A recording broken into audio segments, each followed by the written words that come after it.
Sam Seder, Emma Vigeland on the Majority Report. It is a pleasure to welcome back to the program National Affairs Correspondent for The Nation magazine, Jeet here. Jeet, you tell me, one of the things I've loved to read of yours in the past, and the thing that I really appreciate you is your awareness of intellectual history and whatnot. And so in the, within the context of where we are in terms of this election, has the past 24 hours been and maybe I'm not using the proper term, but the apotheosis of of peak sort of modern Republican partyism? Mm-hmm. I think that it's from the point of view of anyone who's a Democrat or even on the left more broadly, it is like perhaps one of the greatest days in human history. Because like everything that I already thought like the fact that it turned out that Tim Pool and these other characters were receiving money from Russia to repeat Russian talking points, like that felt like almost too good to be true. It's like you wake up and you find out that your high school bully has an anvil dropped on his head, like in a Warner Brothers cartoon. Like to suddenly that seemed great, but like this is like that emotion intensified like 10 times. It is like winning the lottery, being high on pot, and having the best sex of your life all on the same day. Wow, things are really moving for you. Yeah, so just to run through everything that has happened, like there's the CNN report on the gubernatorial candidate in North Carolina, Mark Robinson, also known as Mini Soldier. Mini Soldier. It turns out, okay, he was on a porn site, and listen. If there's any reports on CNN that, like, on a porn site website, I said I am the brown Mussolini, that is the fake news media. But it seems like on this case, the CNN has the goods on him. On this website, he said, I'm a black Nazi, and I would love to own slaves, and I enjoy trans porn, even though, like, he's virulently anti-trans. So it just seemed like almost too good to be true, especially North Carolina. It's a swing state. He could be dragging the ticket down, and it was like the last possible day for him to withdraw. And not only did he not withdraw, he stood firm and said, these are lies. But even better, the Republican Party of North Carolina backed him up and said, we're standing by him. Let's play his video. This is the video that he posted yesterday to social media in response to these things. Let's hear his cry of defiance.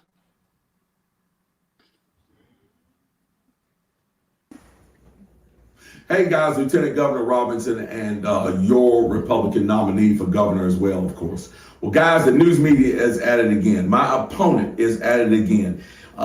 You all have seen the half-truths and outright lies of Josh Stein on these ads over and over again. And now a story leaked by him to CNN is appearing now. Let me reassure you, the things that you will see in that story, those are not the words of Mark Robinson. You know my words, you know my character, and you know that I have been completely transparent in this race and before. Folks, this race right now, our opponents are desperate to shift the focus here from the substantive issues and focus on what you are concerned with to salacious tabloid trash. We cannot allow that to happen. And folks, we've seen this type of stuff in the past as well. Clarence Thomas famously once said he was the victim of a high-tech lynching. Well, it looks like Mark Robinson is too, by a man who refuses to stand on stage and debate me about the real issues that face you. Instead, they want to focus on salacious tabloid lies. We're not going to let them do that. We are staying in this race. We are in it to win it. And we know that with your help, we will. God bless you. And we will see you where? On the campaign trail.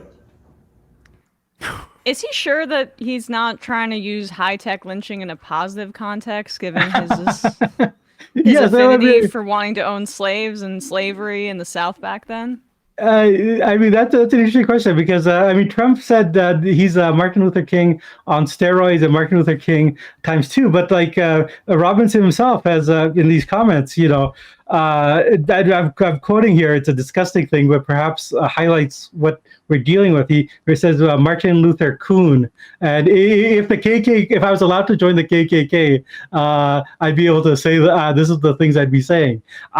So yeah, the Robinson story, and then there's further stuff. I mean, like I thought it's almost like a pylon. Like he's already dead, and then further stuff came on where he has an Ashley Madison account for having affairs, and apparently like now that people know his like secret internet name, they're finding out that he's like Harlan Crow, a big collector of Nazi paraphernalia.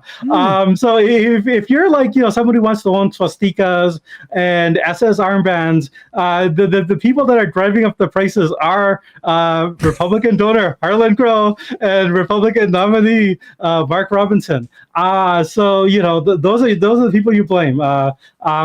Now, I mean, that's just the start of this.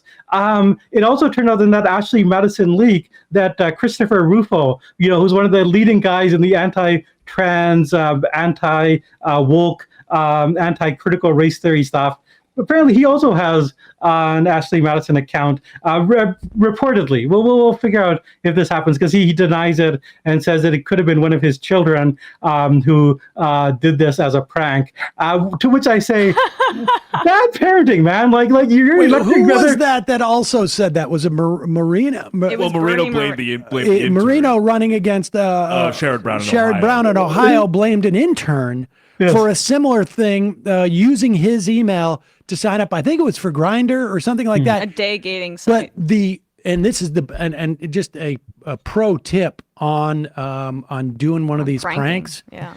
Apparently the ISP address or the IP address placed this perpetrator of the prank in the same town that this guy's parents live, all the way in Florida from Ohio. So if you're an intern or you're a child and you want to prank somebody and you're going to use their email address, go to a site that only they would actually be at, right? Like their parents' place, and that's where you do it. And then you fly back to Ohio because your boss loves pranks like that.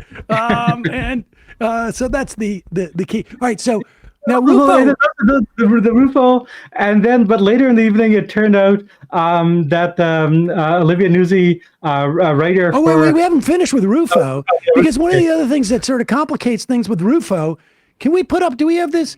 This is I guess this is a find from Alejandra Caballo. This is Rufo back in 2018. And he put out, there's been rumors circulated that call into question the harassment against my family. But supposedly Rufo was being harassed or something. Here's a statement from my wife, Sufatra. I came to the United States as an undocumented immigrant in the 1980s. Yes. What? This guy gave her basically amnesty. That's my mother brought me here to escape abuse and human trafficking in my native Thailand. You know who else? In other words, she was seeking asylum and came here without documents. Interesting.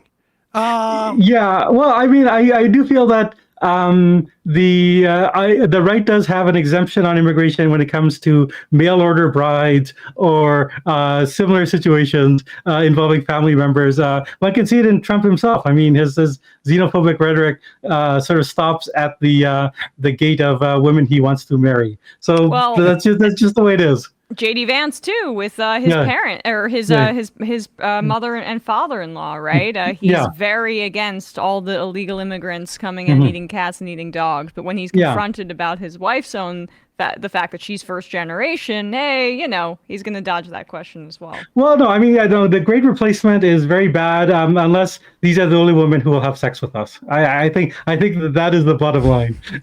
Okay, so that comes out about Rufo, and this is the guy who essentially created the the whole critical race theory. Yeah, no, he is the, I mean, to underscore for your listeners, he is the mastermind behind the whole turn against trans stuff, critical race theory, all the sort of cultural war stuff that we're seeing. And I have to say, like, I think he's been like great for Democrats because like all those campaigns have failed. He was like a real advisor to Ron DeSantis. You know, we're seeing where that's leading. But like on this Ashley Madison thing, like if we accept his own scenario that it was a child in his household, like he's lecturing liberals and saying like, you know, like you guys aren't in control of your own families. You're letting your kids run wild with pronouns and being indoctrinated by woke professors. Well, I'm sorry, but like, you know, like my children are not signing me up for adulterous websites. So, I mean, I'm looking at that kid in 2018. Now, the oldest, 6 years older. Yeah. That kid, I don't know. Maybe that kid now is like 16 or 17. Yeah. What's a 16 or 17-year-old even with the knowledge of Ashley Madison? It's such a fun joke. Like, you know, you always just want to joke about your dad having an affair with someone who's not your mom. That's just like the kind of ribbing that every family engages in. I'm just saying, like, Mr. Rufo, honest, sincere advice. Look after your own household before you lecture anyone else. Clean up your own backyard, buddy. And those kids are out of control. God knows what they're doing if they're doing stuff like that. Yeah, maybe this is an actual time where you need to spend more time with your family, to use the famous political phrase. Hey, folks, don't forget to hit the subscribe button and check out our daily show. We do it every day at 12 p.m. Eastern for about 2.5 hours. We even take phone calls. You should check that out.